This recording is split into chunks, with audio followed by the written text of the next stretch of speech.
Hello, everybody. Welcome to episode 14 of the Masterclass. I am Cam, and I'm with my good friend Dave. As always, he's yet to bail on me, so... Yes, I'm here 14 once for again. 14. We're good. Dave, how are you, man? I'm very well. It's good to be back with you again. It is. I'm a little, I feel unprepared, That's all right. but I'm sure I'll just do a good job. Well, I Give it think the old college try. I think we both always have something to say, so that's... Yeah, we're not really ever shy on opinions. Hey, Dave, you got any good jokes?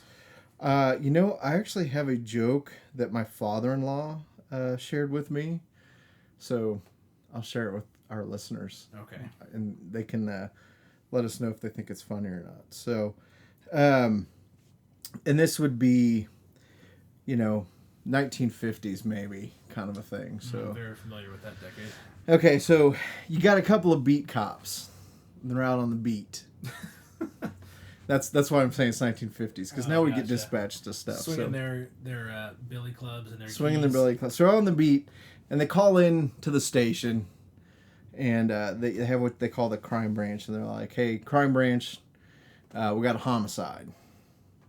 Okay, so it seems that a woman has shot her husband for stepping on a floor she has just mopped. So the floor's still wet. He stepped on it, and she shot him. So the sergeant that's on the other end of the phone taking the call in says, have you arrested the woman? And the beat cop that's still on the scene says, no, sir, the floor is still wet. So that is courtesy of my father-in-law. So... And he was an officer too, wasn't he? No. This is my wife's dad, so not her stepdad. Oh, okay, gotcha. So anyway, I got my response was about like yours. I got a little chuckle out of it when I was like, that's kind of cute. So okay, so I wasn't planning on sharing this, but it just happened yesterday at the bank. We have this couple. They're probably well into their 70s. Nice little couple, and we always chit chat and. He tells me how they're greeters at church and yada yada yada, and then he goes and says a blatantly racist joke towards blacks. Ouch. Citing the current state of Baltimore and the Freddie Gray thing, and makes a joke, and he just belly laughs. And I'm not even going to repeat what the joke was because it's just not. And he's always got jokes, and they're always usually kind of funny, and but he said that, and it's just like like slapping his knee. And everybody else is no. Well, it was just me, and, and the girl that I work with is half white and half black. Oh no.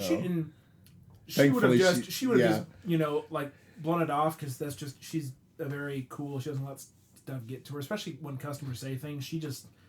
I get like angry and heated. She just lets it roll. I mean, she doesn't care.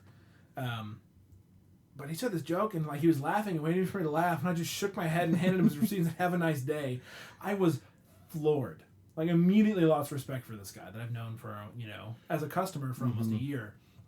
And I was just like, how can you go from talking to me about guitars and being involved at your church and playing in the worship band to literally 10 seconds later citing a very, very real and scary situation in Baltimore. I mean, riots and people getting arrested and people getting hurt and looting and like all that stuff, and then making a racist joke about that.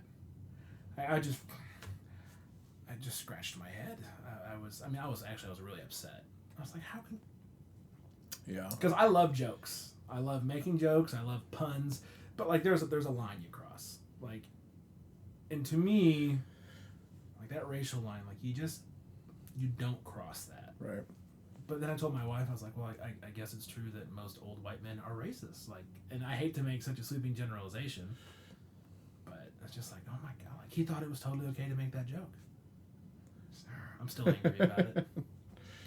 Yeah, that's the world we live in, and I'm surprised at how often it still occurs. I'm kind of naive. Like, I'm like, people are really that way? I'm like you. It's like, what?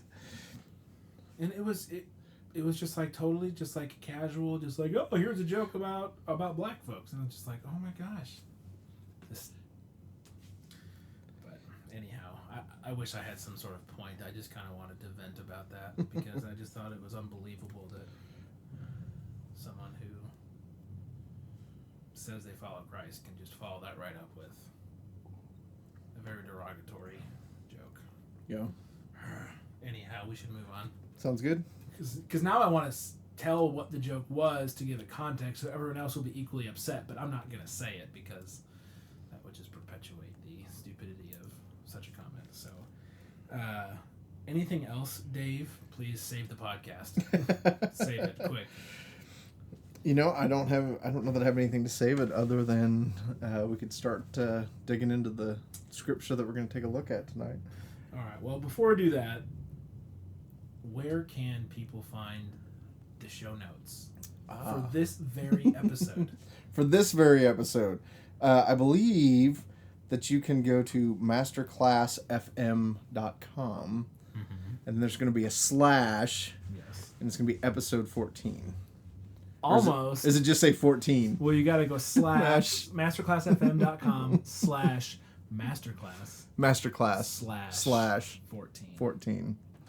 Yes, because our website has many subpages. There's the blog, which we haven't written on in a while, but we've got stuff. We're working on a secret project. Should I tell them what the secret project is? Sure. Dave? Yeah. That way they can hold us accountable. Yes. So we're working on a book, and hopefully it's going to be the first book in a series of 3 about the Sermon on the Mount. And so the first book is just going to cover Matthew chapter 5. And so it's going to be a lot of what we've discussed about on the podcast thus far, but we're going to be able to go into much greater depth and explanation than we can on a 45-minute to an hour-long podcast. So we have started working on that. I have no idea when it will be available. Never really done something like this before. So, so look forward to that sometime in the future. In the future, yes. We'll be very vague about it. Also, if you wanted to get in touch with us on Twitter, you can do so. At MasterclassFM is the show's Twitter account. I am at Cam Brennan, and Dave is at 108HBO. That's TEN, the number 8, the letters HBO. Yes. All right.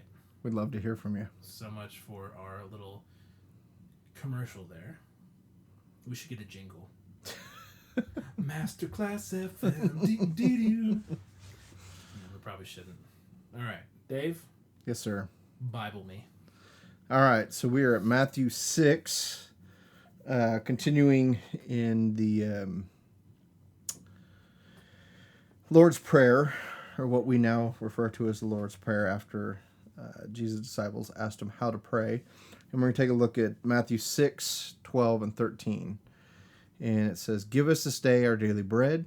Forgive us our debts, as we have also forgiven our debtors. And lead us not into temptation, but deliver us from evil." Very familiar words. Yes. All right. So let's start simple. Mm-hmm. It's always a good place to start, I feel. What is our daily bread? Because that's kind of a phrase you don't really hear outside of this passage. I would say our daily bread is any need that we have. I think obviously food becomes, talking about bread, so that's, I think, the thing that is pretty clear. But I would say it encompasses everything that we need. Food, shelter, to be loved by people. I think it truly is talking about our physical needs when we say to pray for our daily bread. And I think there's a tendency to, I know personally I will have a tendency to over-spiritualize things. And I believe that this is truly just a concrete prayer of give me what I need today.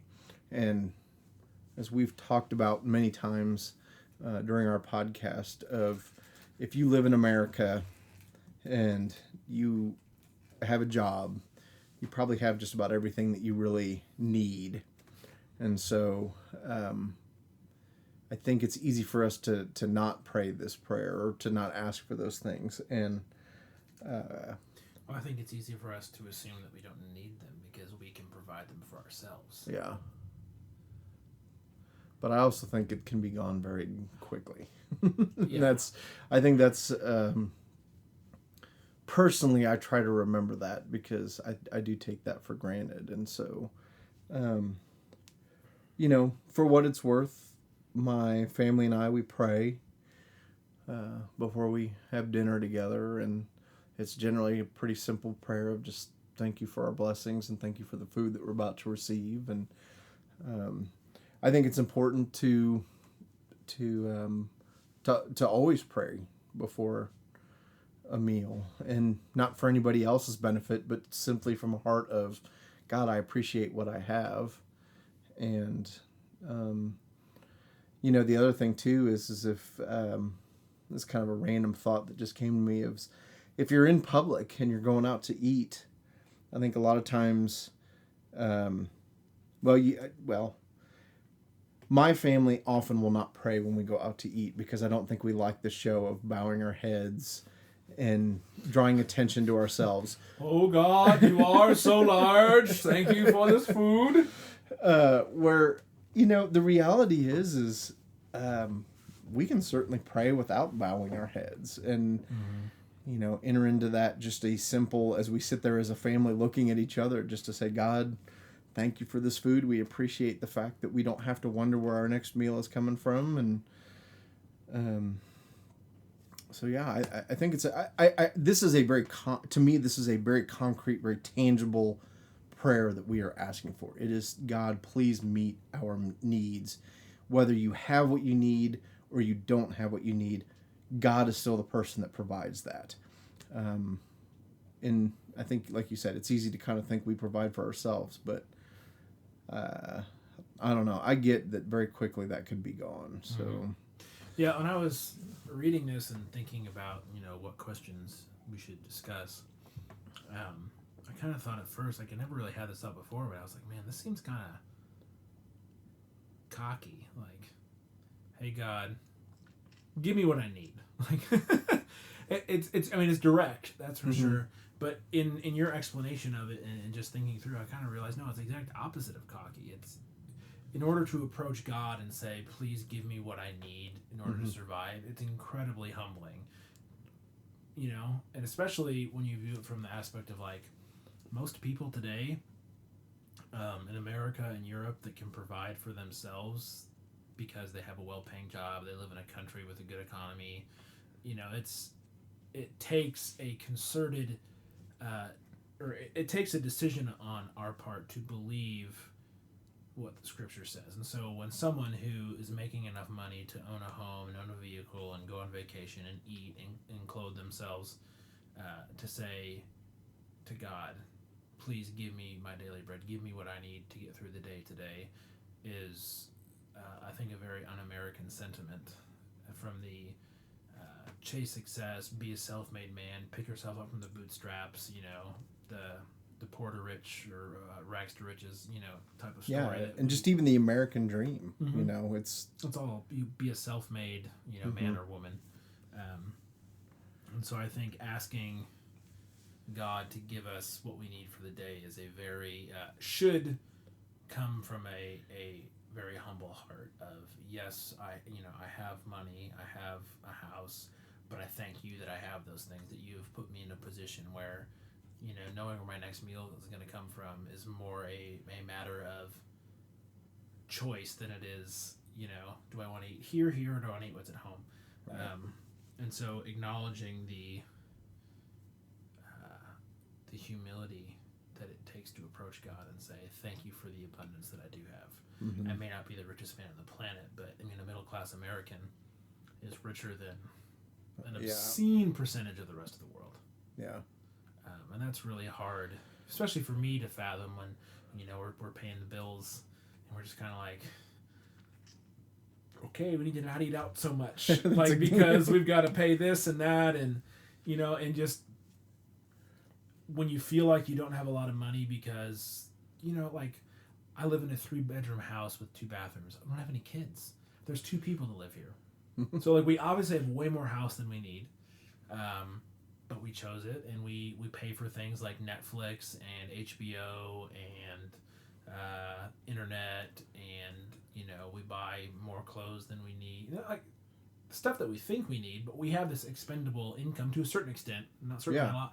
But because of that, I feel like, man, if I only had more money, or I wish I made more money, or I'm considering this job because it pays so much more than what I currently have. It's like, is that really what I should be focused? Because I love to spend money. I love it. I love spending money. But in that struggle of, I wish I had more money, so I could do this, that, and the other thing, it's clear that my satisfaction with what I have and where I'm at is tied more to money than it is to God. Yeah. And, when I read this, I'm just kind of like, I got my daily bread.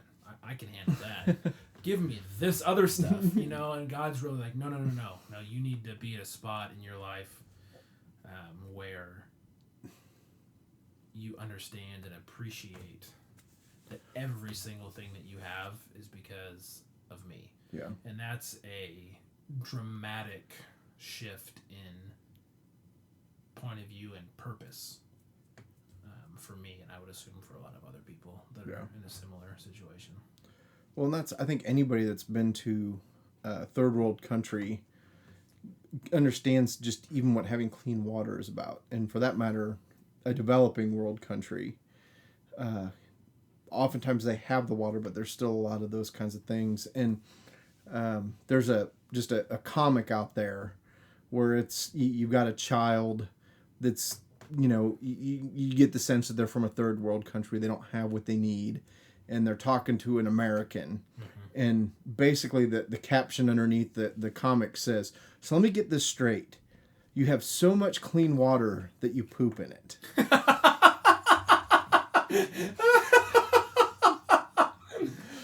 Maybe that was better than the cop joke. Oh, that was way better than the cop joke. No offense to your father-in-law.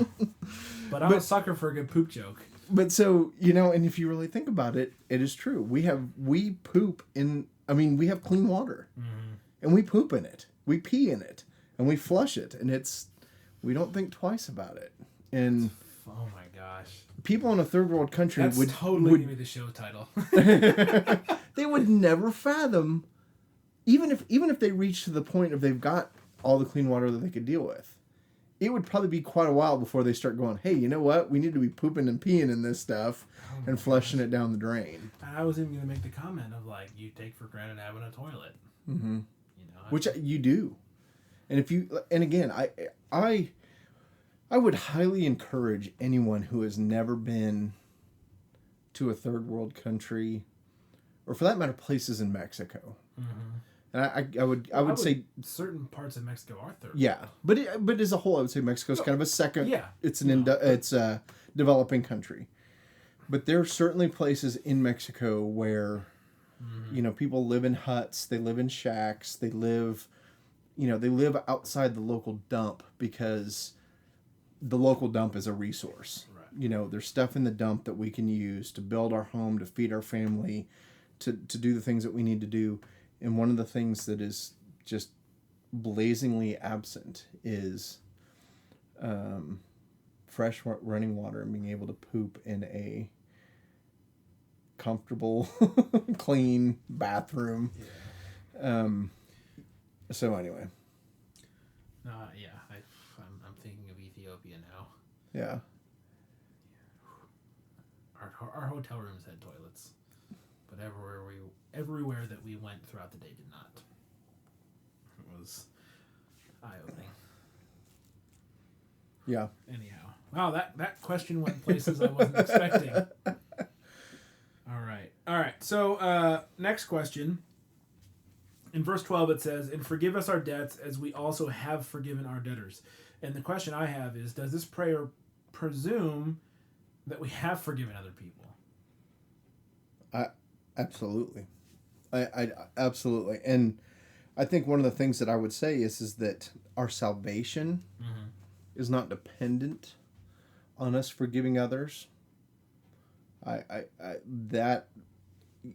there's kind of this again, tension is one of the words that I use quite a bit when it comes to my faith and kind of hammering out some of the things that I read in the Bible and what Jesus said. But I think there is a tension between the fact that God forgives us as we forgive others. However, Yeah. our salvation is not dependent on that. And so yeah, I think there is that expectation of forgiveness, and I think it's central to the gospel message of being forgiven, and that expectation that we forgive others. And where I will say the difference is that when God forgives us, there is an element of He is a just, holy God. And so for us to be in His presence and to experience Him, we have to be without sin. There's something that has to, God can't really be in the presence of sin, sort of thing. So we have to have. Must be nice. Yeah, exactly. This is very true. Because, boy, I sin all the time. God, I lost my train of thought there, but no, you're fine. So anyway, so for us to be in the presence of God, there has to be a forgiveness of sins, and that Jesus did that for us by dying on the cross.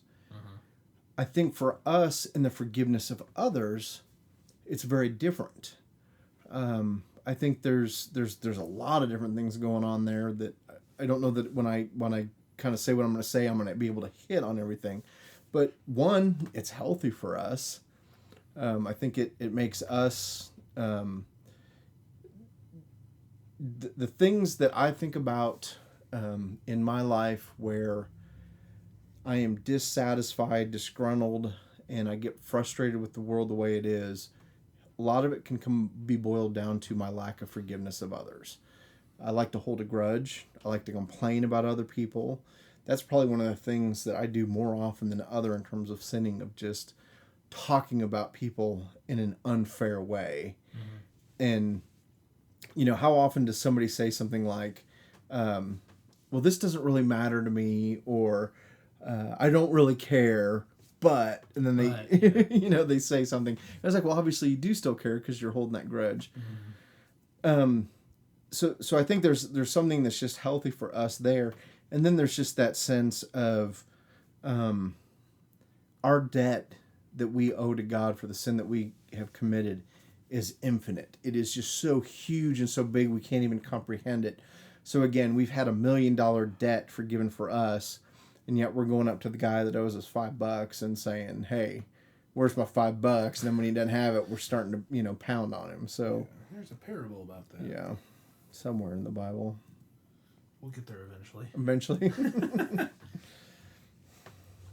Yeah, I found it interesting that it wasn't like, and forgive us our debts as we will or as we should forgive our debtors. It was no, as we also have forgiven. Like, it's already done. We have already forgiven those people. And it struck me again, like the give us our daily bread was so direct. This is direct in a similar way in that it's just assuming you've already done this. You've already taken it upon yourself to go forgive those people. Yeah. And obviously, some translations use debts, others use trespassing. Others use sin. More modern day language. Yeah. Those who've sinned, which, even that to me is like, I sin against God. I'm not sure somebody sins against me. You know what I'm saying? Like I am a little bit more comfortable with somebody kind of transgressing against me, or a debt, in terms of that sort of thing. Yeah, because even in the psalm that David's talking about, how he had Uriah killed and he slept with Bathsheba and all stuff, he says, God, against you and you alone have I sinned. I had an adulterous affair with a woman. I got her pregnant, and then I tried to get her husband. I didn't try. I got her husband drunk so he'd go home and sleep with her. Didn't work, so then I had him killed. But against you and you alone have I sinned. Yeah. Which has always been one of those head scratchers to me. It's like, I'm pretty sure you screwed up other people. I mean, you had a dude killed, and you got a married woman pregnant. Yeah, so. That's Psalm 51:4.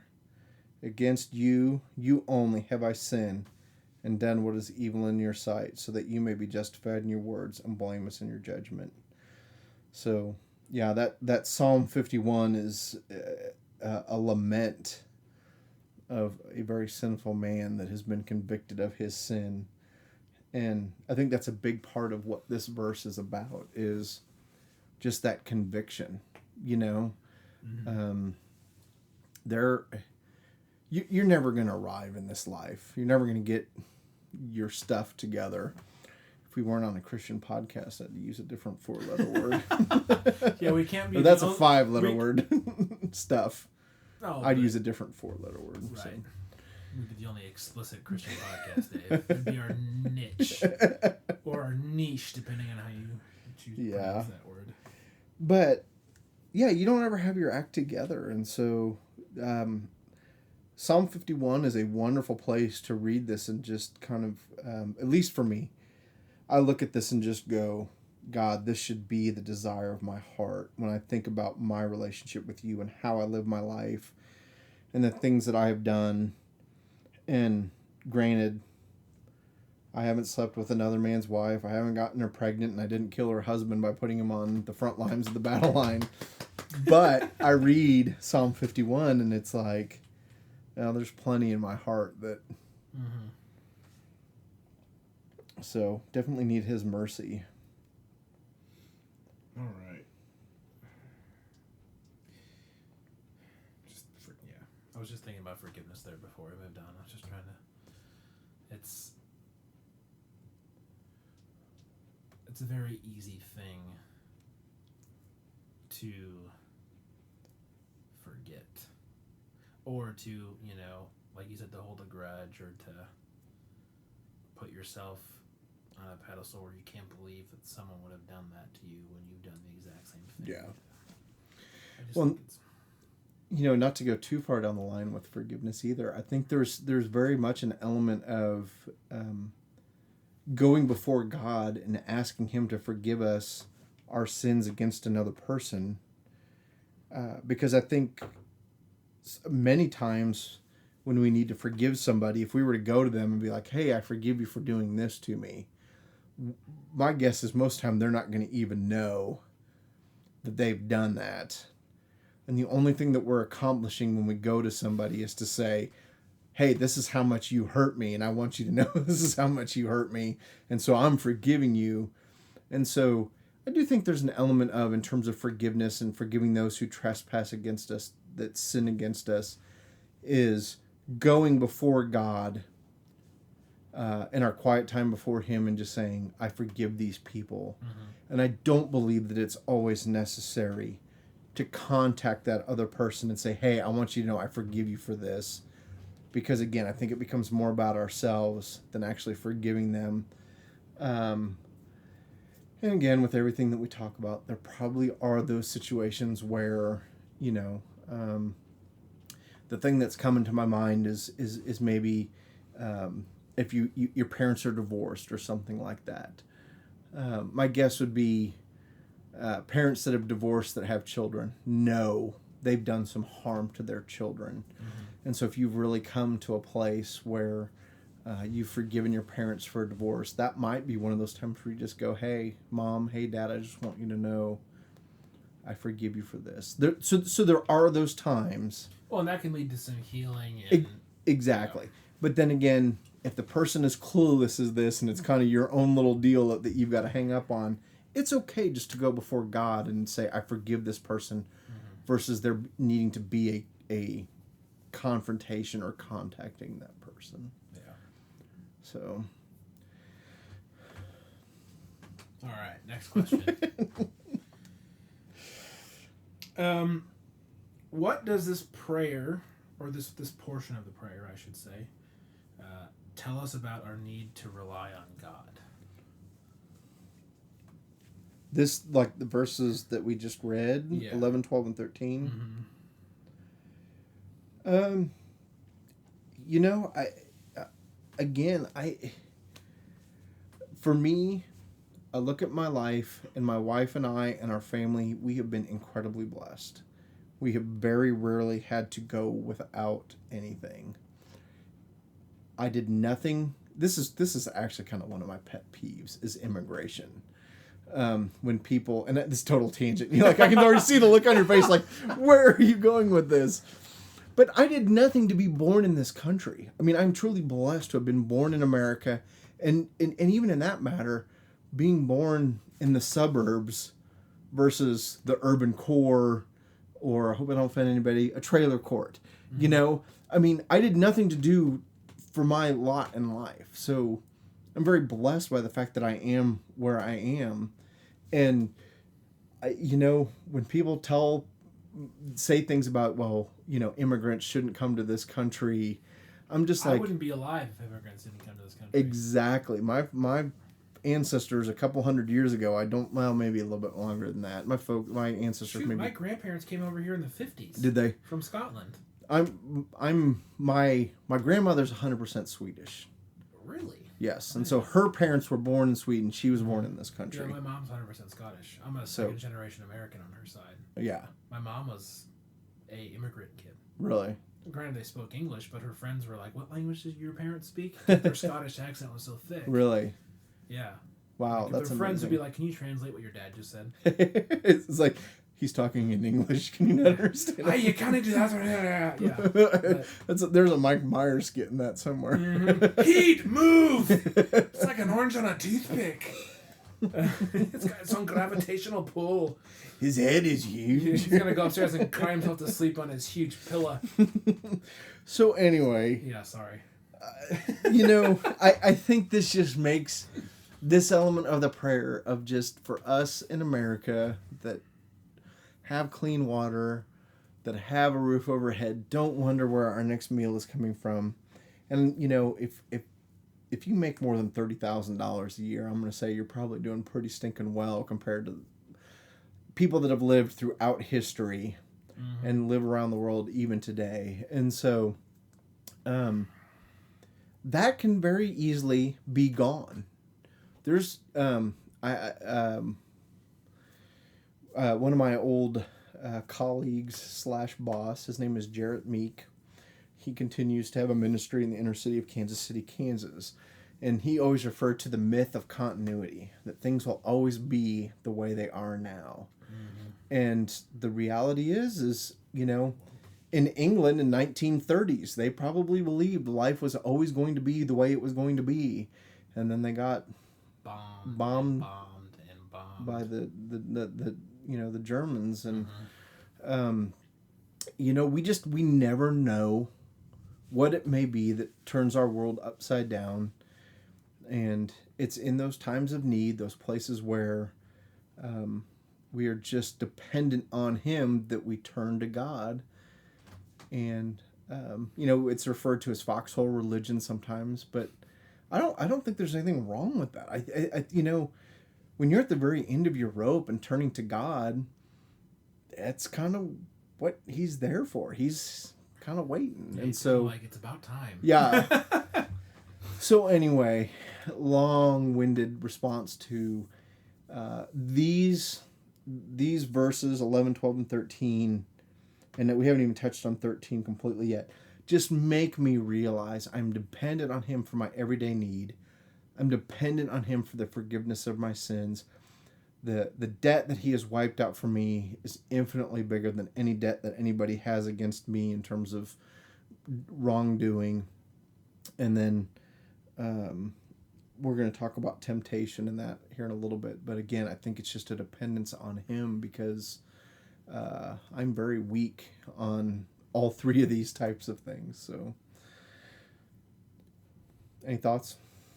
Well, yeah, obviously. Yeah. Always thoughts. Just not sure if they're gonna be beneficial.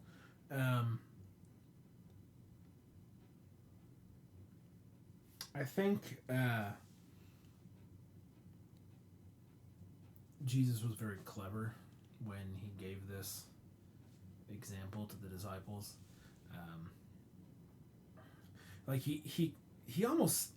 He sets these verses up with the first two. Our Father in heaven, hallowed be your name. Thy kingdom come, thy will be done on earth as in heaven. So you've already got this vocabulary that is pretty much stating the grandness and majesty of God. Our God in heaven, your name be holy and set apart from all other things. Let your kingdom come here as it is there. Like you've already entered into the conversation with God, acknowledging everything that He is. And so it almost seems logical that our next steps would be, please just give me what we need. Help me to forgive as you have forgiven me. Like, it's a lot different than most of my prayers, which I don't even start with. Every once in a while I'll say, God, thank you for this, thank you for that. But then quickly it's like, and I need, and I want, and okay, bye. And I don't, my prayers then become like a little like checklist or an email that's just like, hey, can you take care of this? Sweet, thanks. As opposed to saying, taking the time to appreciate and God for who He is and let Him know that I appreciate that. Because after you do that, like genuinely say, God, you're great. Oh my gosh, thank you for this. I can't believe that you love me when I do this. And you really don't have any other choice at that point than to say, and please give me what I need. And please help me to forgive those and be merciful and show grace.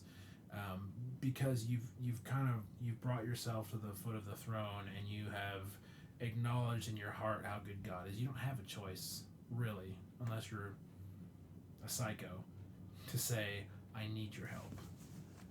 Thank you for offering.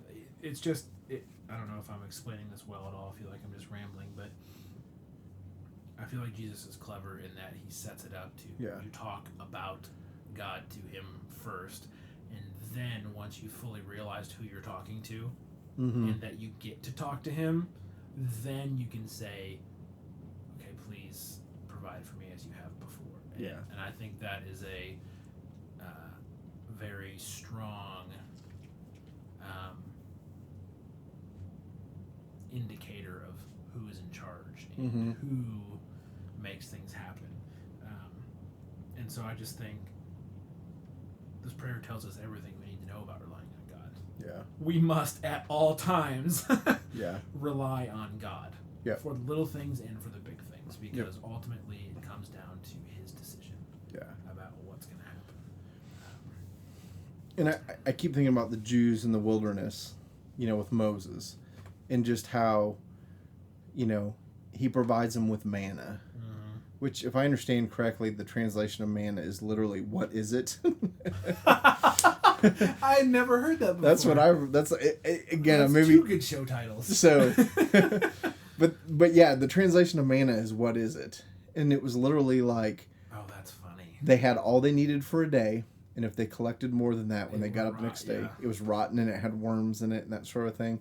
And then even when they were like, okay, the manna isn't good enough, He sends in a flock of quail and they kill the quail and all that kind of stuff. And it's just like, and again, I can't imagine doing anything for 40 years because I'm 44 years old. So, it's easy for me to judge them or be like, well, gosh, God was providing this food for you every day, kind of a thing.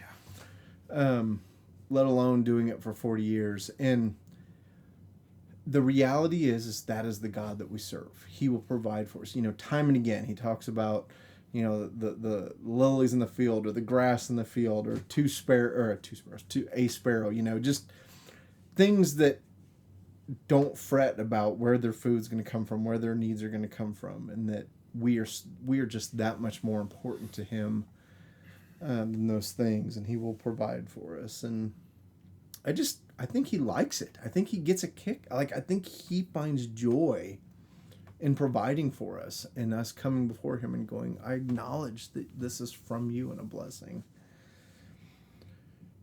Because He likes to give good gifts. So that's true. All right. I kind of want to roll these last two questions into one. Okay, that's fine. Well, we'll just go with the last one. Why do we pray not to be tempted when James 1:2 tells us that testing of our faith produces steadfastness? So the verse says, "And lead us not into temptation, but deliver us from evil." And if you take a look at, I think James 1:2 is sort of a snapshot of the New Testament and things that we encounter in the New Testament, of that there's going to be trials and there's going to be temptations. And I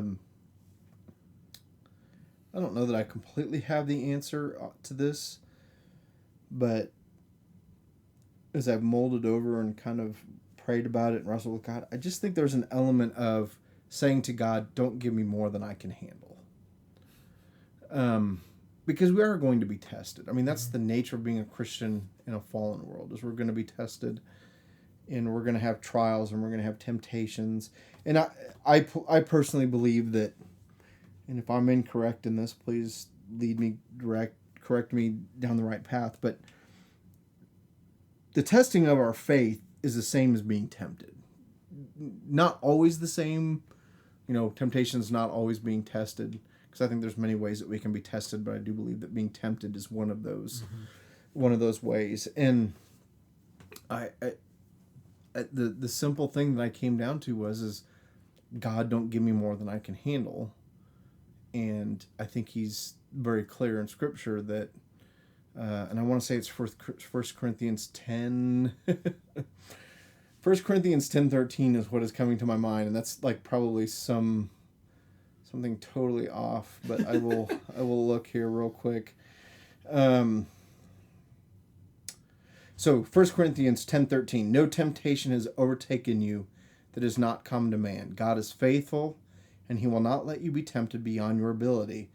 But with the temptation, he will also provide the way of escape that you will be able to endure it. So I think there's definitely this sense of we are going to be tempted. We are going to be tempted. Temptation is a part of our existence here in this world. But again, it is in conjunction with those first two verses that we were talking about. I, in and of myself, cannot resist that temptation. Me, Dave Hogue, in my humanness, I am going to give in to temptation. I'm going to look at things I shouldn't look at. I'm going to say things about people I shouldn't say. I'm going to even think things that I shouldn't think. And God says that every temptation we experience, and I truly believe this, I think Jesus experienced it in a way that I can't quite comprehend, but I do believe he experienced every human temptation that we experience. I think he was tempted on a sexual level. I think he was tempted in terms of wanting to lie.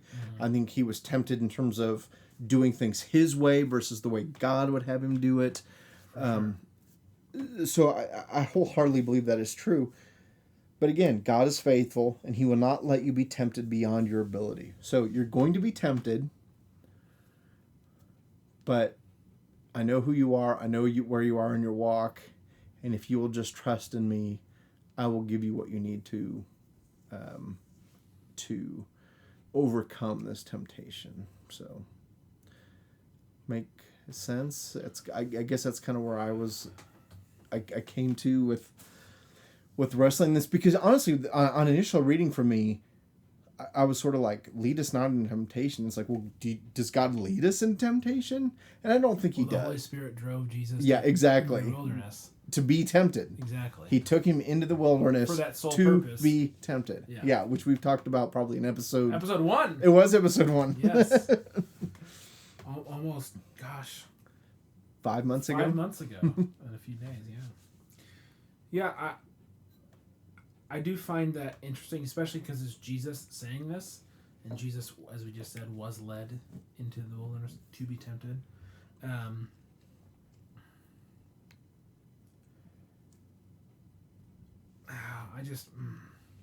It's a very interesting way that it's worded to me, for the reasons that you've brought up. I don't know if I have a answer that satisfies me yet with this. You throw in James 1:2, you throw in 1 Corinthians 10:13, and then Jesus is saying, lead us not into temptation, but deliver us from evil. Like, he's already done that, hasn't he? Yeah. in the long term, right? And really all that matters is that he's already delivered us from evil. And I really, I don't know. This might be good for follow-up for next week. I want to dive into the Greek and see kind of what the options are, even though that really is how it's always been translated. But I want to get to what words are being used for temptation and evil. And, because and lead and deliver. Because for those that don't know, the Greek, a lot of the Greek words that are used in the New Testament have much deeper or artful definitions than some of their English counterparts, unfortunately. English can be a flowery language, but not by default. No. And Greek has a lot more oomph to a lot of their words. So I would like to look into that, and I just want more time to think about it because it does seem to me to be not an easy correlation between the two. So that's kind of where I'm at on that. I wish I had something else to say, but it's just kind of an odd thing to me. Yeah, and this is a little bit off the subject here, but as I look at this, it's actually James 3 that says... Oh, okay. So James 2 says, "Count it all joy, my brothers, when you meet trials of various kinds." And then 3 says, "For you know that the testing of your faith produces steadfastness." And then verse 4, "And let steadfastness have its effect, that you may be perfect and complete, lacking in nothing." And boy, certainly not perfect, lacking in a whole lot of things. But it just, and again, I even think this is just the root of what we're talking about right now is the very root of why I think you and I are doing this podcast, where we're talking about this, is that element of there is an expectation from God for us to arrive at a certain point in our faith.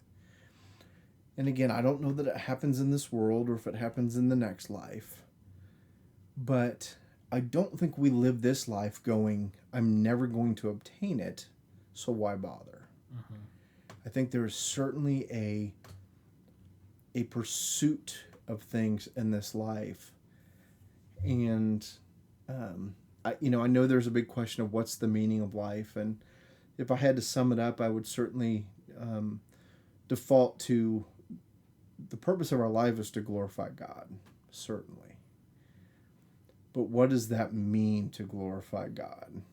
And that's kind of where I think we're at in terms of what you're talking, to a certain extent, of what you're talking about, of what do these words mean? How do they impact us?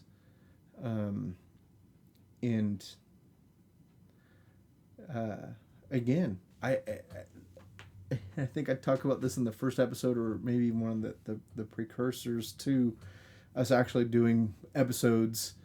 It's just that this is a thinking faith. Mm-hmm. And I don't always know that the words thinking and faith are supposed to go together. I think they are. No, I do too. But they don't. It's kind of almost an oxymoron of you have faith. Yeah, I think because in popular parlance, it has become common for folks, especially that are non-Christians, or and see it as their job to make Christianity seem like a hoax, to make it seem like Christians are dumb or uninformed and are unintelligent, and I think that's total bullcrap. Or for that matter, to be religious. Religion equals superstition. Yeah, because they're atheists, but I don't. Yeah, I don't think that, and it's very much an element of, if you are a thinker, you will realize that it is not. Well, I don't know, because there are just some things that you have to accept on faith, and I'm a firm believer of God showing up. I'm a firm believer. In fact, I'm listening to Dallas Willard's Hearing God, which I think was originally called In Search of Guidance, which I think is his first book. But anyway, Yes. it's just very interesting to go back to that first work of his and just some of the things that he talks about of it is not an everyday occurrence for God to give us a sign or speak to us in an audible voice. It just doesn't happen. But if we seek him through scripture and prayer, hanging out with other believers, he certainly shows up and speaks to us through those things. But not so much through the, I think we look at Paul, who was known as Saul, and his conversion, and kind of go, I want that kind of an experience. And it doesn't happen. Do you really, though? No. Do you really want that? No, I don't want it. But I think but I think that's what we look for, is we look for the lightning bolt. We look for God, kind of... Put the fleece out if it's wet. Or, yeah. And again, I think he certainly does that at times, because I've had close to those kinds of things. But just, anyway, I'm rambling at this point in terms of...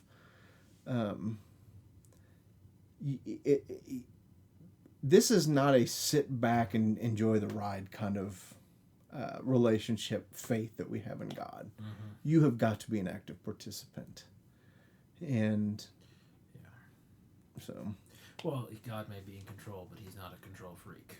Yep, absolutely. We have a strong part to play. Yep. I think that's a very good way to say it. Cool. Well, I suppose that's about it for episode 14. Sounds good. All right. Thank you to everyone who is still listening. Yeah. I'm impressed that you listened to this far.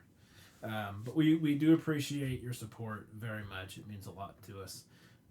We would love to get in touch with you. We say this every week, but we say it every week because we mean it. We would love to get to know you and just be able to say hey and tell you thank you, whether that's in a tweet or an email. So tweet us at masterclassfm or email us at masterclassfm@gmail.com, and we would love to hear from you and to get back get back to you. And if you have any comments or questions about what we've said, or you want to challenge us on something, please do let us know. We really do want to learn from you as well. So thank you again for listening. We'll be back next week with episode 15.